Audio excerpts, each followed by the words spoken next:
আগামী ১লা ফেব্রুয়ারি মাঘী পূর্ণিমা আমরা সকলেই জানি। তার সাথে, সাথে রবিবার এবং পুষ্যা নক্ষত্র। রবি পুষ্যা নক্ষত্র এবং মাঘী পূর্ণিমা এত ভালো একটি সময় তৈরি হবে। এই সময় যদি আপনি ভীষণভাবে অর্থকষ্টে ভুগছেন, তাহলে এই ছোট্ট একটি কাজ করুন। আপনার ভাগ্য বদলে যাবে। জীবন থেকে অর্থকষ্ট দূর হয়ে যাবে। আপনি হতে পারেন প্রচুর অর্থের মালিক। সামান্য একটি কাজ করতে হবে। কি কাজ? অবশ্যই আমি বলব। এই রবি বুস্সা এবং পূর্ণিমা তিথিতে পড়া এটা একটা বিরল যোগ। এটা আমরা সচরাচর পাই না। আর এই দিনগুলোই আমাদের ভাগ্য বদলানোর জন্য তৈরি হয়। তাই যদি আপনি জানতে পারেন যে আপনার এই কারণে আপনি আপনার ভাগ্যকে বদলাতে পারবেন, আশা করি নিশ্চয়ই করবেন। তাই এই সময়টা আপনার ভালোভাবে বোঝা বা জানার প্রয়োজন। তার জন্য কি করতে হবে? অবশ্যই ভালো করে এই আলোচনাটা শুনতে হবে। তারপর আপনার জীবনে এপ্লাই করতে হবে। তারপর গিয়ে আপনার জীবনের সফলতা আপনি খুঁজে পাবেন। তাই সঙ্গে থাকার অনুরোধ রইল। আমি শেষ পর্যন্ত থাকলে আপনারা জানতে পারবেন আমি আলোচনার মাধ্যমে বোঝানোর চেষ্টা করব। তাই শেষ পর্যন্ত এই আলোচনাটা শোনার অনুরোধ রইল।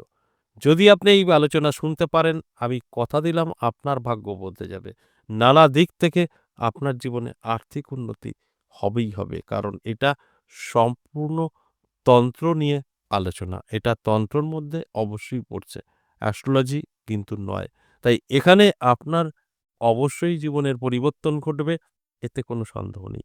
অবশ্যই আলোচনা করব, আলোচনা থাকবে। কি করতে হবে আমি সবটাই বলব। ৩ টে গাছের শিকড় আপনাকে পড়তে হবে। সেই গাছগুলোর নাম কি? এটা কিন্তু জানতে হবে। আপনি এই ৩ টে গাছের শিকড়ের নাম জেনে গেলে আপনি কিন্তু কোটিপতি। অবশ্যই হতেই হবে। দেখুন কোটিপতি বলাটা আমাদের একটা সৌন্দর্যর মানে যা হয়তো সৌন্দর্য লাগে শুনতে বা বলতে যে কারণে বলা হয়। এর অর্থাৎ হচ্ছে আপনি প্রচুর অর্থের মালিক হবেন। আপনাকে আর কখনো অর্থকষ্ট ভোগ করতে হবে না। সেখানে তো কোটি টাকা হতেই পারে আপনার ব্যাংক ব্যালেন্স। কিন্তু একদম পারফেক্ট কোটিপতি সেটা আমাদের একটা সৌন্দর্য লাগে বললে, শুনতে বাস এটাই। তাই আপনার পরিশ্রমের উপরে আপনি ফল পাবেন। কতটা পরিশ্রম করবেন ততটা ফল। তাই সঙ্গে থাকুন সবটাই আলোচনা করব, বোঝানোর চেষ্টা করব। তার আগে আমার সাথে কিভাবে যোগাযোগ করবেন সেই বিষয়টা একটু বলে নিই। নমস্কার, জয় মা কামাখ্যা, জয় মা তারা। যারা ভীষণভাবে বিপদে আছেন, কি করবেন বুঝতে পারছেন না, অনেক জায়গায় গিয়ে থমকে গেছেন। আমি বলব একবার হলেও আমার সাথে সাক্ষাৎ করতে পারেন। কিভাবে সাক্ষাৎ করবেন? দেখবেন আমাদের নদিয়া বীরনগর দাস মহাবিদ্যা কালীবাড়ি এখানে আপনি ৩ দিন পাবেন। সোমবার, মঙ্গলবার এবং বুধবার। এছাড়াও আপনি তারাপীঠে পাবেন ইংরেজি মাসের শুরু, শেষ। যারা অনেক দূর থেকে দেখছেন তারাপীঠ বা বীরনগর আসা সম্ভব নয়, তাদের জন্যও কিন্তু আছে। সেটা হচ্ছে অনলাইন চেম্বার। অনলাইন চেম্বার আপনি দেখাতে পারেন। অনলাইন চেম্বার দেখাতে গেলে অবশ্যই আপনাকে বৃহস্পতি, শুক্র, শনিবার এর মধ্যে যোগাযোগ করে নিতে হবে। কারণ এই ৩ টে দিন অবশ্যই অনলাইন চেম্বারে আমরা কথা বলে থাকি। আপনি আপনার বাড়ি, আমি আমার মন্দিরে। তাই যদি আপনার প্রয়োজন থাকে কোনো না কোনোভাবে তো অবশ্যই আপনি আমার সাথে কানেক্ট করতে পারবেন। এতে কোনো সন্দেহ নেই। তবে যার নাম্বারটা থাকবে তাকে ফোন করে আপনার সম্পর্কে কিছু জানতে চাইবেন না। তাহলে কিন্তু হবে না। আপনি শুধু ফোন করবেন, এটা জানতে পারেন যে কিভাবে যোগাযোগ হবে এবং কি জিনিস আপনাকে আনতে হবে, কোথায় আসতে হবে, এইগুলো আপনি আলোচনা করে নিতে পারেন। কারণ এটা অবশ্যই আপনাকে এই নাম্বারটা থেকে গাইড করা হবে। আর এই গাইডটা আপনি সম্পূর্ণ পাবেন যতক্ষণ না আমাদের মন্দিরে পৌঁছাবেন। সেটা অবশ্যই আপনি যদি চান তাহলে কিন্তু আপনি এইভাবে আমার সাথে অনলাইন বা অফলাইন সাক্ষাৎ করে আপনার জীবনের দুঃখ কষ্ট দূর করতে পারবেন। কারণ বহু জায়গায় গিয়েও আপনার কোনো রকম সুরাহা হয়নি। সেই জায়গায় দাঁড়িয়ে আমি বলতে পারি একবার হলেও সাক্ষাৎ করতে পারেন। সেখান থেকে বেনিফিট আপনার অবশ্যই আসবে। আর যদি মনে হয় আমি আসতেও পারবো না এবং আমি অনলাইনেও করাতে পারবো না, আমাকে শুধু রাশিটা বলে দেন, এটা বলে দেন, ওটা বলে দেন। সেক্ষেত্রে আমি বলব দেখুন এখন গুগল আছে, গুগলে গিয়ে আপনার রাশি বলুন, বলে দেবে বা আপনার যে সমস্যাগুলো আছে বলুন। কিন্তু এদেরকে ডিস্টার্ব করলে সময় নষ্ট হবে, এরা বলতে পারবে না। আপনি আপনার মতো করে রেখে দেবেন। যখন আমার কাছে আসবেন বা আমার সাথে সাক্ষাৎ হবে তখন প্রশ্নগুলো করবেন, উত্তর পাবেন। যাই হোক এই যে আলোচনা আপনারা কিভাবে আমার সাথে সাক্ষাৎ করবেন, কিভাবে দেখাবেন সেই বিষয়গুলো নিয়ে আলোচনা আমি আপনাদের আলোচনার মাধ্যমে বোঝানোর চেষ্টা করলাম। এবার আসবো আজকের মূল আলোচনায় পূর্ণিমা তিথি এবং পুষ্যা নক্ষত্রে এই ৩ টে শিকড় বাঁধলে আপনার জীবনের পরিবর্তন ঘটবে এবং কিভাবে শিকড়টা বাঁধবেন, কোথায় থাকবে সেটাও কিন্তু আমি বোঝানোর চেষ্টা করব সম্পূর্ণভাবে। তাই সঙ্গে থাকার অনুরোধ রইল শেষ পর্যন্ত দেখুন ভালোভাবে আমি বোঝানোর চেষ্টা করব। এই পুষ্যা নক্ষত্র এবং পূর্ণিমা তিথিতে যদি এই শিকড়গুলো আপনি ধারণ করতে পারেন ভাগ্যের চাকা ঘুরে যাবে। আপনি অনেক আয়ের রাস্তা খুঁজে পাবেন। আপনার ইনকাম বৃদ্ধি পাবে যে ইনকাম বৃদ্ধির থেকেই আপনার জীবনের উন্নতি শুরু হবে।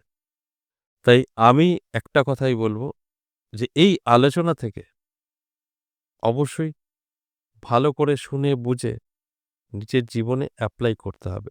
কারণ এটা এপ্লাই এর উপরেই কিন্তু দাঁড়িয়ে আছে। এপ্লাই সঠিকভাবে না করলে কোনো কাজ সাকসেস কিন্তু হবে না। তাই একসাথে যদি আপনারা ভালোভাবে যেভাবে বলব সেইভাবে করে একত্রে ধারণ করতে পারেন 100% সফলতা পাবেন।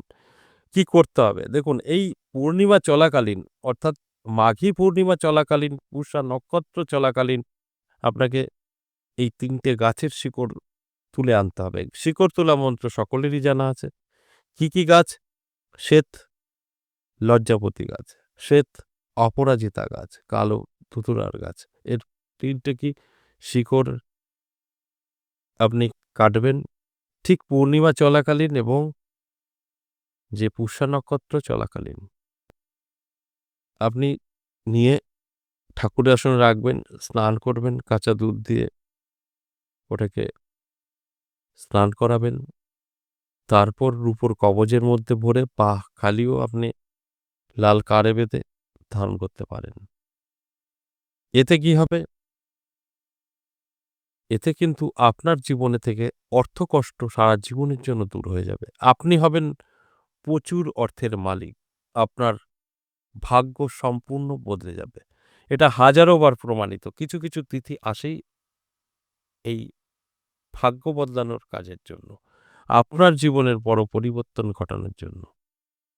তাই আমি বলব অবশ্যই যে আলোচনাগুলো করলাম সঠিকভাবে যদি পড়তে পারেন, তাহলে কিন্তু অবশ্যই আমার কথাগুলো আপনার মিলবেই মিলবে।